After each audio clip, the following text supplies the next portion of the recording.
तर मित्रांनो ह्या महसूल विभागामध्ये 400 पेक्षा पण जास्त जागा आहेत. त्यामुळे तुम्ही तुमचं नाक, कान, डोळे सगळं काही उघडं करून बसा. कारण की इतकी महत्त्वाची खबर आहे. कारण की या खबरेद्वारेच तुम्हाला नोकरी लागणार आहे मित्रांनो. बघू शकता तुम्ही आपण प्रत्येक म्हणजे एकूण 8 जिल्ह्याची मी जागा घेऊन आलो एकाच ठिकाणी. तुम्हाला बार-बार व्हिडिओ बघायची जरूरत नाही. कारण तुम्ही व्हिडिओ शेवटपर्यंत बघा. कारण की अत्यंत आणि अत्यंत महत्त्वाची खबर आहे. तुम्ही शेवटपर्यंत बघा फक्त मित्रांनो. तुम्हाला एक-एक ना एक-एक वळ सांगणार मी. तर मित्रांनो बघू शकता ठाणे जिल्ह्याला एकूण 23 जागा आहेत तिथं बघू शकता आणि मी तुम्हाला दाखवतो कशा प्रकारच्या आहेत त्या. तर एकूण जागा 23 आहेत. त्याच्यापैकी आजासाठी 4 जागा आहेत. त्याच्यानंतर खेळाडूला त्याच्यामध्ये 2 आहेत. त्याच्यानंतर अजाला 0 आहे, विजाला 0 आहे. त्याच्यानंतर भजडाला 1 जागा आहे. त्याच्यानंतर विमाप्रला 1 जागा आहे. तर मित्रांनो बघू शकता इथं आर्थिकदृष्ट्या दुर्बल घटकासाठी 1 जागा आहे. त्याच्यानंतर ओपनसाठी 1 जागा आहे आणि पी-एससाठी एकूण 7 जागा आहेत मित्रांनो. मित्रांनो तुम्ही फक्त खचून जाऊ नका. कारण की तुम्ही असं स्वतःचे ठाम निश्चय करा. मी अभ्यास केला आहे आणि मी तलाठी होणारच असं स्वतःशी रोज म्हणत जा. कारण की 10 लाख जरी पोर आले तरी मी उभे फाडून टाकेन इतकी तुमच्यामध्ये धमक ठेवा. तुम्ही 100% तलाठी होणार. कारण की निम्मे पोरं येणेच घायल झाले की जागा कमी. तर मित्रांनो तुम्ही असं म्हणा 10 लाख जरी आले तरी पण मी एकटा त्यांच्यासमोर उभा राहू शकतो. इतकं तुमच्यामध्ये कणखर बनवा. इतकं तुमच्या मनाला कणखर बनवा की तुम्हाला कोणावर डिपेंड राहायची गरज नाही. तुम्ही स्वतः तुमच्या पायावर उभं राहून नोकरी मिळू शकता मित्रांनो. मित्रांनो पुढची पण जागा बघणार आहे. त्याआधी तुम्ही जर आपल्या चॅनलवर नवीन असाल आणि आपल्या कुटुंबामध्ये नवीन असाल तर प्लीज चॅनलला सबस्क्राईब करा आणि शेजारी असलेली नोटिफिकेशन बेल ऑल करून तुम्ही व्हिडिओ लगेच लाईक करा. कारण लाईक केल्यावर कळतं यार माझे व्हिडिओ पण खरोखर काम करून राहिले. चला तर तुम्ही पटकन लाईक करून टाका. त्याच्यानंतर पुणे जिल्ह्याची तुम्हाला टोटल जागा सांगणार आहे. पुणे जिल्ह्याला जरशी समाधानकारक जागा आहेत.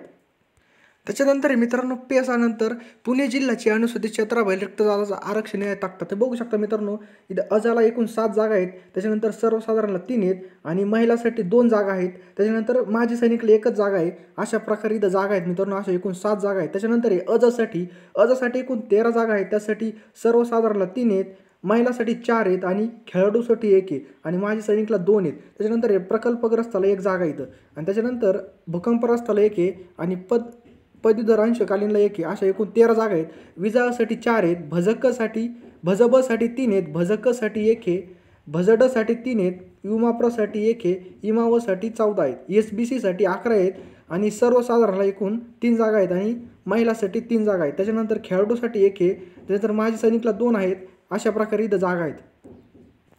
त्याच्यानंतर मित्रांनो आर्थिकदृष्ट्या दुर्बल घटकासाठी एकूण 8 जागा आहेत. त्याच्यापैकी सर्वसाधारण 3, महिला 3 आणि माजी सैनिकला 1 जागा आहे मित्रांनो बघू शकता. त्याच्यानंतर अशा एकूण 8 जागा आहेत. त्याच्यानंतर ओपनसाठी 13 जागा आहेत. सर्वसाधारण 4, महिला 4, परत माजी सैनिक 1. त्याच्यानंतर आपण बघूया काय आहे. माजी सैनिक 1 आहे. त्याच्यानंतर प्रकल्पग्रस्ताला 1 जागा आहे. इथं बघू शकता प्रकल्पग्रस्ताला 1 जागा आहे. अशा एकूण 87 जागाची भरती आहे मित्रांनो. त्याच्यानंतर मित्रांनो कोल्हापूर जिल्ह्याचं बघू आपण. कोल्हापूर जिल्ह्यासाठी भरती. तर मित्रांनो डोकं शांत ठेवून फॉर्म भरा. कारण की आपल्या जिंदगीचा प्रश्न आहे. आपण एक तर 2 वर्षातून एकदा भरती सुटलेली. त्यामुळे तुम्ही वर्षानुवर्ष प्रॅक्टिस केली. त्यामुळे एकदम डोकं शांत ठेवून तुम्हाला कोणता जिल्हा तुम्ही फोकस केला आहे त्या जिल्ह्याला फॉर्म भरा. 100% तुमचं यश निश्चितच आहे. चला तर मित्रांनो तुम्हाला जागा वाचून दाखवतो. अजसाठी एकूण 3 जागा आहेत. त्याच्यानंतर अजसाठी 12 जागा आहेत आणि विजासाठी 4 जागा आहेत. त्यापैकी सर्वसाधारणला 2 आहेत आणि महिलासाठी 1च जागा आहे. त्यानंतर भजबसाठी 4 जागा आहेत आणि सर्वसाधारणला 2 आहेत. त्याच्यापैकी महिलाला 1 आहे आणि खेळाडूला 1 पण नाही आहे. माजी सैनिकला 1 आहे. अशा एकूण 4 जागा आहेत. त्याच्यानंतर भजकसाठी 1च जागा आहे तुम्ही बघू शकता. त्याच्यानंतर आपण भजक झाल्यावर भजडसाठी 3 जागा आहेत मित्रांनो इथं बघू शकता. भजडसाठी 3 त्यापैकी महिला सर्वसाधारण 2, महिला 1 अशा प्रकारे जागा आहेत. त्याच्यानंतर विमाप्रसाठी 1च जागा आहे. इमावसाठी 18 जागा आहेत. त्यापैकी 10 जागा सर्वसाधारणला आहेत. 1 जागा महिलेला आहे. 1 जागा माजी सैनिकला आहे. त्याच्यानंतर 3 जागा कशाला पाहू आपण. माजी सैनिकला आहे आणि 1 जागा खेळाडूला आहे. अशा प्रकारे त्यासाठी ओपनला 1च जागा आहे मित्रांनो. आर्थिकदृष्ट्या दुर्बल घटकासाठी 7 जागा आहेत आणि SEBCला 13 जागा आहेत. त्यापैकी महिला 4, सर्वसाधारण 4 आणि खेळाडू 1 आणि माजी सैनिक 2 अशा प्रकारच्या जागा आहेत तिथं. अशी एकूण 67 जागाची भरती मित्रांनो. तुम्ही काळजीपूर्वक बघा. व्हिडिओ शेवटपर्यंत बघा. पुढं पण काही जागा जास्त कमी होऊ शकतात. तुमचं कुठं काम होऊन जाईल तुम्हाला सांगता येत नाही. तर मित्रांनो आता वर्धा जिल्ह्याचा तपशील पाहणार होतो आपण. तर एकूण इथं बघा अजासाठी 4 जागा आहेत. त्याच्यानंतर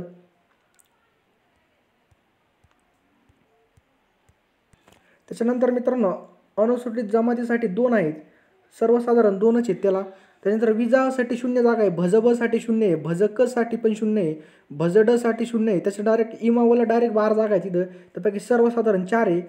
महिला 4 आहे. त्याच्यानंतर खेळाडूला 1 आहे आणि माजी सैनिकला 2 आहेत. अशा प्रकारे इथं जागा आहे आणि इथं एक अंशधर पदवीकालीनला 1 आहे. त्याच्यानंतर SEBCला एकूण 7 जागा आहेत बघू शकता. SEBCला एकूण 7 जागा आहेत, त्यापैकी सर्वसाधारण 3, महिला 3 आणि डायरेक्ट माजी सैनिकला 1 जागा आहे, अशी इथे एकूण 7 जागा आहे. अशा प्रकारे मित्रांनो त्याच्यानंतर ओपनसाठी पाहू. ओपनसाठी एकूण 15 जागा आहेत, त्यापैकी 7 सर्वसाधारण, 4 महिला आणि 1 माजी सैनिक. त्याच्यानंतर 1 माजी सैनिक आणि 1 प्रकल्पग्रस्ताला इथे 1 जागा आहे मित्रांनो. हे बघू शकता प्रकल्पग्रस्त, अशा प्रकारे जागा आहे मित्रांनो. व्हिडिओ शेवटपर्यंत बघा, अजून पण पुढे जिल्ह्याच्या जागा आहेत. त्याच्यानंतर मित्रांनो आपल्यापाशी नांदेड जिल्ह्याची जाहिरात आपण बघू. इथं किती जागा आहेत मित्रांनो, तुम्हाला दाखवू एक एक वाचून मी. तर एकूण आजसाठी 5 जागा आहेत, त्यापैकी सर्वसाधारणला 1 जागा आहे, महिलाला 1 जागा आहे, अशी माजी सैनिकला 1 आहे आणि प्रकल्पग्रस्ताला 1 आहे. अशा प्रकारे इथं 5 जागा आहेत. त्याच्यानंतर अजसाठी 3 आहे, ते पण महिलासाठी 3 जागा आहेत. त्या विजासाठी आहेत 0 जागा, भजबसाठी 0 आहे, भजकसाठी 1 जागा आहे, भज विमाप्रसाठी 1 आहे. त्याच्यानंतर इमावसाठी 7 जागा आहेत, त्यापैकी महिलाला 3 आहेत आणि 1 माजी सैनिकला आहे. त्याच्यापैकी SEBCला 8 जागा आहेत, त्यापैकी सर्वसाधारणला 6 आहेत, महिलाला 2 आहेत आणि अशा प्रकारे इथं 8 जागा आहेत. आर्थिकदृष्ट्या दुर्बल घटकाला एकूण 4 जागा, त्यापैकी सर्वसाधारण 2, महिला 1 आणि एकूण माजी सैनिकला 1 जागा आहे. अशा प्रकारे त्याच्यानंतर ओपन मित्रांनो, ओपनसाठी जागा आहेत 13, त्यापैकी सर्वसाधारण 2, महिला 7 आणि इथं माजी सैनिक 4. अशा प्रकारे इथं जागा आहेत मित्रांनो. त्याच्यानंतर आर्थिकदृष्ट्या नंतर खुल्यासाठी 13 आहेत इथं. नंतर PSसाठी 19 आहेत, त्यापैकी सर्वसाधारणला 5 आहेत आणि महिलाला 6 आहे आणि 1 खेळाडूसाठी 1 आहे, माजी सैनिकसाठी 3 जागा आहेत आणि इथं प्रकल्पग्रस्ताला 1 जागा. अशा प्रकारे मित्रांनो इथे एकूण 62 जागा आहेत. मित्रांनो व्हिडिओ एकदम काळजीपूर्वक बघा, कारण की तुम्हाला सगळ्या जिल्ह्याची जागा माहीत असणं खूप गरजेचं आहे. त्याच्यानंतर मित्रांनो सिंधुदुर्ग जिल्ह्याची जाहिरात आहे, त्यासाठी आजसाठी 9 जागा आहेत, त्यापैकी सर्वसाधारणला 0 आहे, नंतर महिलाला 1 आहे, खेळाडूला 1 आहे, माजी सैनिकला इथं 4 आहेत आणि प्रकल्पग्रस्ताला 2 आहेत मित्रांनो. अशा प्रकारे त्याच्यानंतर अजाला 0 आहे, विजासाठी पण 0 आहे, भजबसाठी 2 जागा आहेत, त्यापैकी महिलासाठी 2 जागा आहेत, त्या पण महिलालाच आहेत, भजडासाठी 1 आहे. त्याच्यानंतर मित्रांनो इमावसाठी 7 जागा आहेत, इथं बघू शकता कशा आहेत त्या. OBCसाठी एकूण 7 जागा आहेत. त्याच्यानंतर मित्रांनो आर्थिकदृष्ट्या दुर्बल घटकासाठी 4 जागा आहेत, त्यापैकी महिलासाठी 3 आहे आणि 1 माजी सैनिकला 1 जागा आहे. त्याच्यानंतर ओपनसाठी 10 जागा आहेत, सर्वसाधारण 2 आणि महिला 2. अशा प्रकारे एकूण 2 जागा आहेत, एकूण 11 जागा. त्याच्यानंतर एकूण आहेत 41 जागा आहेत मित्रांनो. चला तर पुढची जाहिरात. त्याच्यानंतर मित्रांनो बुलढाण्याची जिल्ह्यात जाहिरात पाहू आपण, तुम्हाला दाखवतो एक एक वाचून. आजसाठी एकूण 6 जागा आहेत इथं, सर्वसाधारण 2, महिला 2, अशी माजी सैनिक 1. अशा प्रकारे 6 जागा आहेत. अजसाठी 4 आहेत, त्यापैकी सर्वसाधारण 2, महिला 1 आणि माजी सैनिक 1 आणि अशा एकूण 4 जागा. त्याच्यानंतर विजा असाठी 2 जागा, 1 सर्वसाधारण 1 महिला. त्याच्यानंतर भजक डायरेक्ट भजडाला 1 जागा आहे डायरेक्ट. त्याच्यानंतर विमाप्रसाठी 0 आहे, इमा वसाठी 11 जागा आहेत, त्यापैकी 3 सर्वसाधारण, 3 महिला, 2 आपलं माजी सैनिक आणि 1 खेळाडूसाठी 1 जागा आहे. अशा प्रकारे 11 जागा आहेत. SEBCला एकूण 7 जागा आहेत, त्यापैकी सर्वसाधारणला 3 आहेत, सर्वसाधारण 3, महिला 2 आणि इथं माजी सैनिकला 1. अशा प्रकारे एकूण 7 जागा आहेत. आर्थिकदृष्ट्या दुर्बल घटक एकूण 4 जागा, त्यापैकी सर्वसाधारण 2, महिला 1 आणि माजी सैनिक 1. अशा प्रकारे इथं फक्त. त्याच्यानंतर ओपनसाठी 14 जागा आहेत, त्यापैकी ओपनला सर्वसाधारणला 5 आहे, महिलाला 4 आहे आणि खेळाडूसाठी 1 आहे, माजी सैनिकला 2 आहे आणि त्याच्यानंतर प्रकल्पग्रस्ताला 1 आहे. अशा प्रकारे मित्रांनो एकूण 49 जागाची जाहिरात आहे.